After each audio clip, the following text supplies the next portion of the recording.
واتقوا الله حق تقاته ولا تموتن إلا وأنتم مسلمون. يا أيها الناس اتقوا ربكم الذي خلقكم من نفس واحدة وخلق منها زوجها وبث منهما رجالا كثيرا ونساء واتقوا الله الذي تساءلون به والأرحام إن الله كان عليكم رقيبا. يا أيها الذين آمنوا اتقوا الله وقولوا قولا سديدا يصلح لكم أعمالكم ويغفر لكم ذنوبكم ومن يطع الله ورسوله فقد فاز فوزا عظيما. أما بعد فإن خير الحديث كتاب الله وخير الهدي هدي محمد صلى الله عليه وسلم وشر الأمور محدثاتها وكل محدثة بدعة وكل بدعة ضلالة وكل ضلالة في النار. فأعوذ بالله السميع العليم من الشيطان الرجيم من همزه ونفخه ونفثه. بسم الله الرحمن الرحيم. قل للمؤمنين يغضوا من أبصارهم ويحفظوا فروجهم ذلك أزكى لهم إن الله خبير بما يصنعون. وقل للمؤمنات يغضضن من أبصارهن ويحفظن فروجهن ولا يبدين زينتهن. الآية.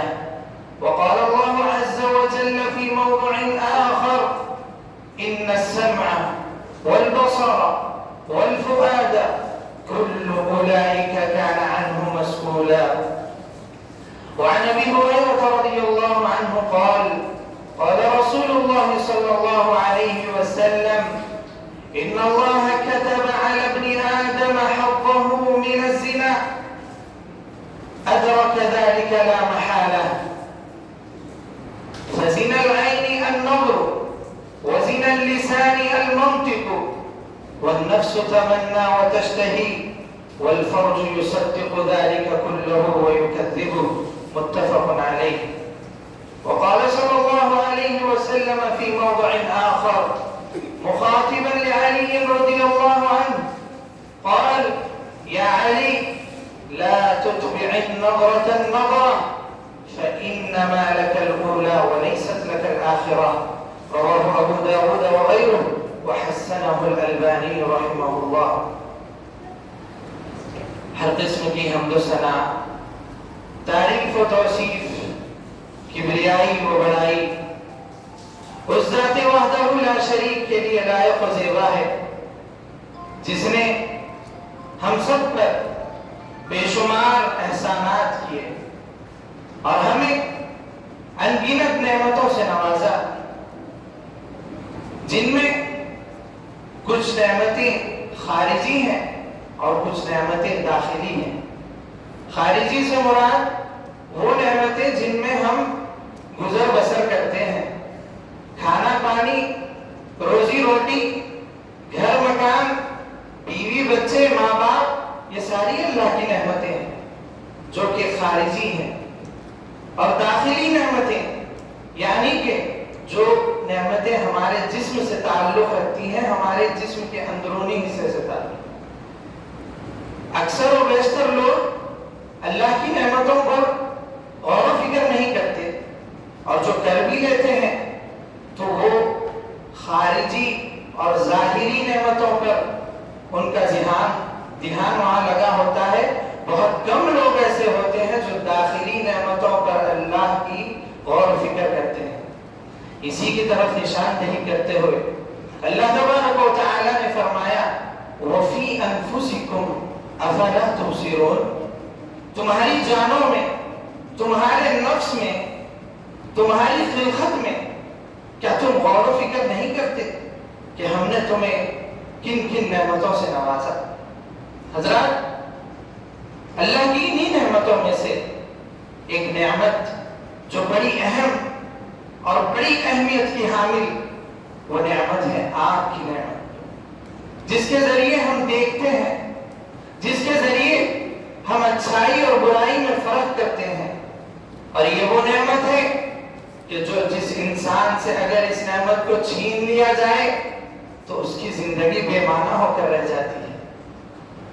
اس کے پاس کسی چیز کا کوئی تصور نہیں ہوتا، اسے صرف اندھیرا معلوم ہوتا ہے، اسے ہر چیز کالی نظر آتی ہے، اسے یہ نہیں پتا کہ میری ماں کا چہرہ کیسا ہے، میرے باپ کی صورت کیسے دکھتی ہے، اسے یہ نہیں پتا کہ میرے بچے کیسے ہیں، اسے یہ نہیں پتا کہ وہ جو کھا رہا ہے تو اس کی شکل و صورت کیسی ہے، اس میں کچھ گندگی گر جائے تو وہ اسے ہٹا نہیں سکتا، دوسرا شخص اس کی رہنمائی کرے گا کہ بھائی یہ چیز کھانے کی نہیں، یہ چیز کھانے کی۔ بہرحال یہ وہ نعمت ہے جس کے ذریعے انسان مکمل ہوتا ہے۔ اسی نعمت کو اللہ تبارک و تعالی نے احسان کے طور پر یاد دلایا اور کہا کہ میں نے یہ تمہیں نعمت عطا کی ہے تو میرا ایک تقاضا بھی ہے۔ اللہ تبارک و تعالی نے کہا کہ یہ نعمت میں نے جو تمہیں عطا کی ہے، بس میرا ایک حکم ہے کہ بس تم اس سے وہی چیزوں کو دیکھنا جس کو دیکھنے کی اجازت میں نے عطا کی، اور ان چیزوں پر اپنی نظر نہ ڈالنا جس سے میں نے تمہیں منع کیا اور روکا ہے۔ اللہ اکبر۔ حضرات، خطبہ مسنونہ کے بعد جو آیت کریمہ میں نے آپ کے سامنے تلاوت کی، اس میں اللہ تبارک و تعالی فرماتے ہیں قُلْ لِلْمُؤْمِنِينَ، اے اللہ کے نبی آپ مومن مردوں کو سنا دیجئے، آپ مومن مردوں سے میرے اس حکم کو سنا دیجئے کہ اللہ نے کہا یغضوا من ابصارہم، جب تم باہر نکلو اپنے گھروں سے اور راستے میں چلو تو اپنی نگاہوں کو نیچے رکھا کرو، وَيَحْفَظُوا فُرُوجَهُمْ، اور اپنی شرمگاہوں کی حفاظت کرو، ذَلِكَ أَزْكَىٰ لَهُمْ، یہ ان کے لیے پاکی کا ذریعہ ہے، إِنَّ اللَّهَ خَبِيرٌ بِمَا يَصْنَعُونَ، بے شک اللہ ہر اس چیز سے باخبر ہے جو یہ لوگ کر رہے ہیں۔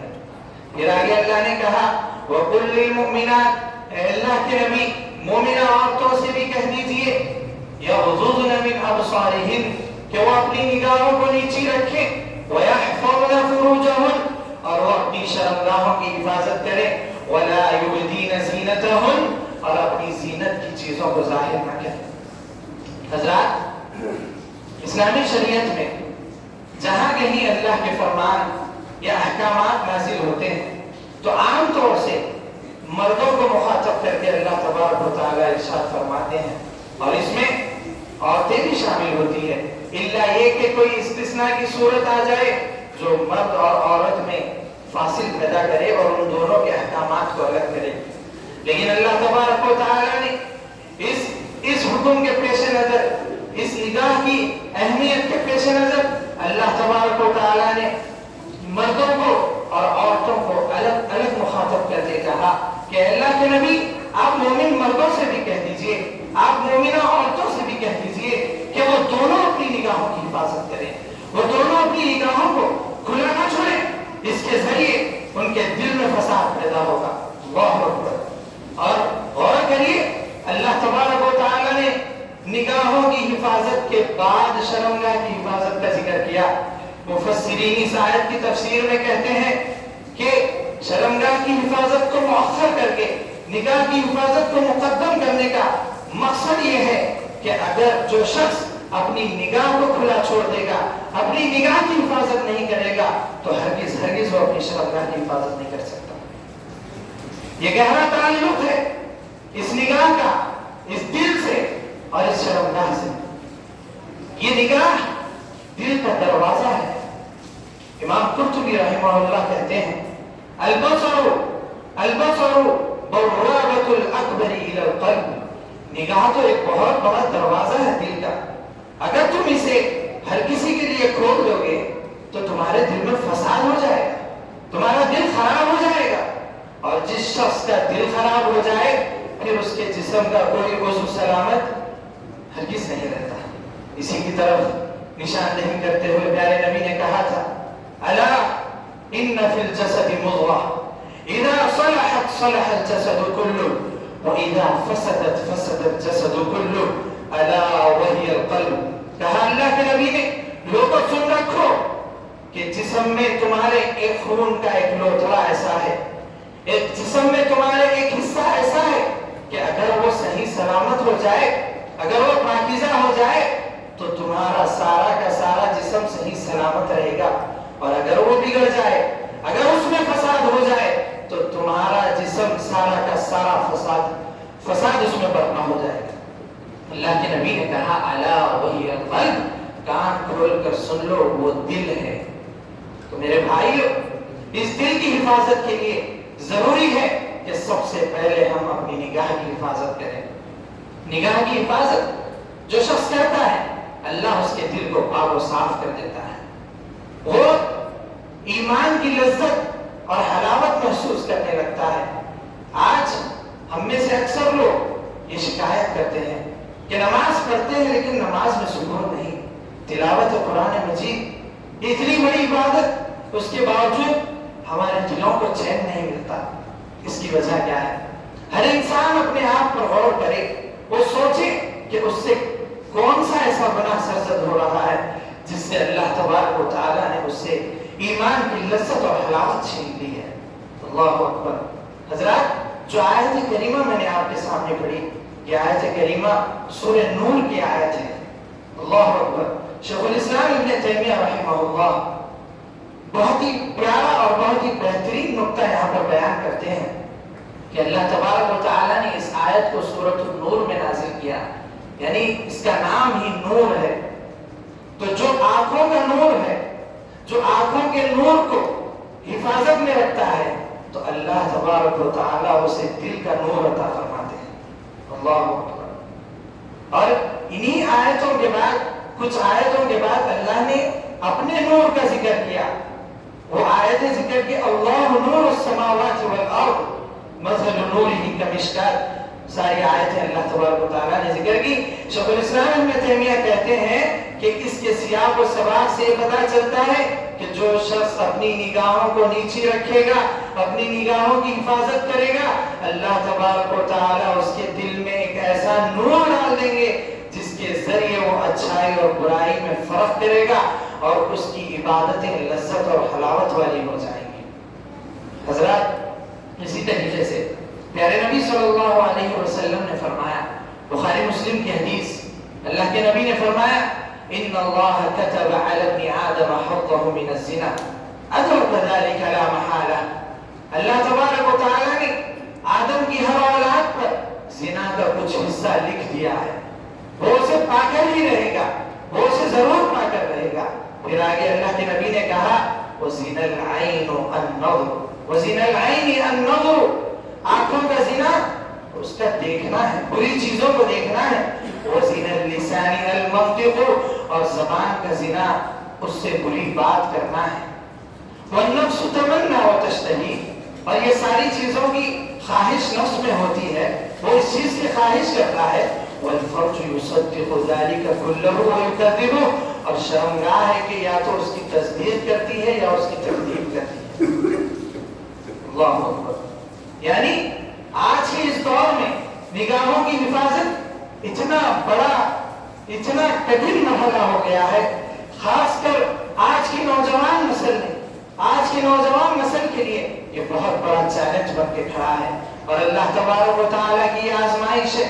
یاد رکھو, اللہ تبارک و تعالیٰ برائیوں کو آسان کر کے تمہیں عطا کرے گا, برائیوں کو ایسے فراہم کرے گا کہ تم بڑی آسانی کے ساتھ اس کو کر سکتے ہو.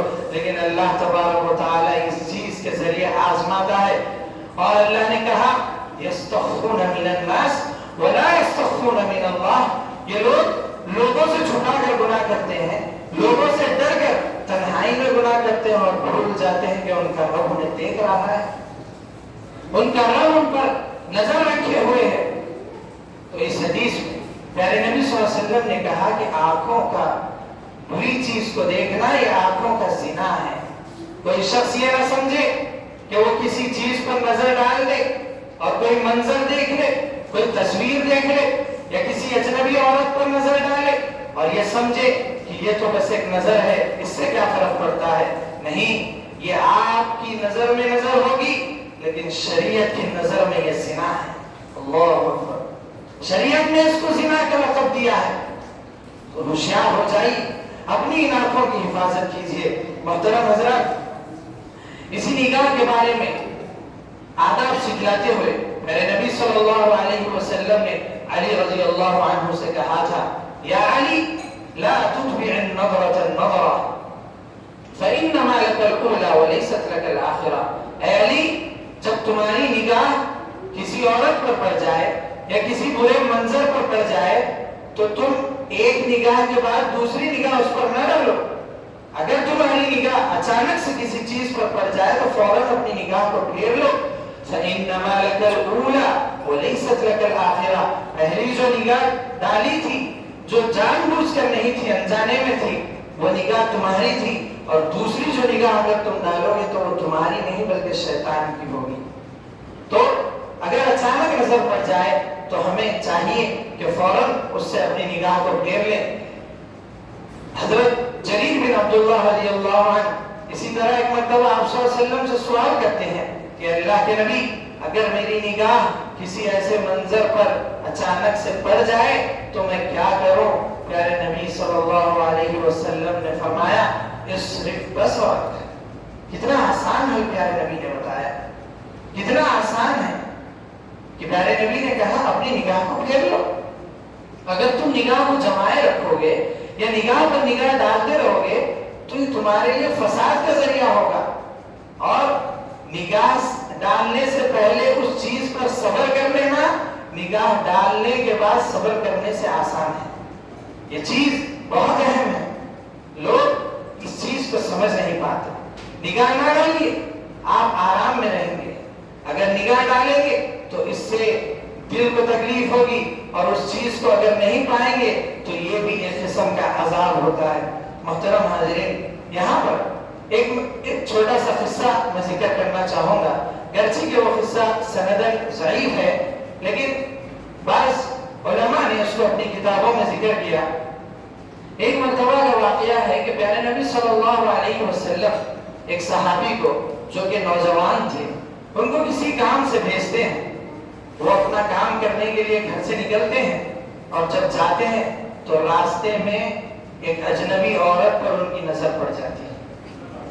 اس وقت اس طرح کے گھر نہیں تھے، اس طرح کے مکان، دیواریں، دروازے یہ سب نہیں تھے، مٹی کے گھر ہوا کرتے تھے، پردے ہوا کرتے تھے۔ تو اس وقت جب وہ جا رہے تھے تو ایک عورت غسل کر رہی تھی، اور ہوا آئی، جب پردہ ہٹا تو ان کی نگاہ اس عورت پر پڑ گئی۔ اس کے بعد وہ اتنا خوفزدہ ہوئے، اتنا بلبلانے لگے، اتنا رونے لگے کہ اپنے اس گناہ کی سنگینی کو جب غور و فکر اس پر کرنے لگے تو وہ پیارے نبی صلی اللہ علیہ وسلم کو چھوڑ کر کہیں دور وادی میں، پہاڑوں میں جا کر رہنے لگے اور واپس نہیں آئے۔ جب واپس نہیں آئے تو پیارے نبی صلی اللہ علیہ وسلم نے بعض صحابہ سے کہا کہ جاؤ دیکھو ثعلبہ بن عبد الرحمن کہاں گیا ہے، میں نے اس کو ایک کام سے بھیجا تھا اور وہ اب تک واپس نہیں لوٹا۔ جب وہ صحابہ اس کو ڈھونڈنے کے لیے نکلے، جب وہ پہنچے تو ایک چرواہا وہاں پر تھا۔ اس سے پوچھا کہ کیا تم نے ایک شخص کو دیکھا ہے جس کا نام ثعلبہ بن عبد الرحمن ہے؟ تو اس چرواہے نے کہا میں نے تو کسی شخص کو نہیں دیکھا، لیکن ایک شخص ضرور ہے جو یہاں پہاڑ پر روز روتا ہی رہتا ہے، بس شام کو وہ نیچے اتر کر آتا ہے تو ہم اسے دودھ کا ایک پیالہ دے دیتے ہیں اور وہ پی کر پھر واپس چلا جاتا ہے اور پھر روتا ہی رہتا ہے۔ صحابہ سمجھ گئے کہ یہ وہی شخص ہے اور ان کے پاس پہنچے اور ان کو پکڑ کر پیارے نبی صلی اللہ علیہ وسلم کے پاس حاضر کر دیا۔ جب پیارے نبی صلی اللہ علیہ وسلم نے ان کو دیکھا تو ان کی حالت رو رو کر ایک چوزے کی طرح ہو چکی تھی۔ کتنی بری حالت ان کی ہو گئی تھی، رو کر۔ پیارے نبی صلی اللہ علیہ وسلم نے ان کا سر مبارک لے کر اپنی راہ مبارک پر رکھ لیا، کہا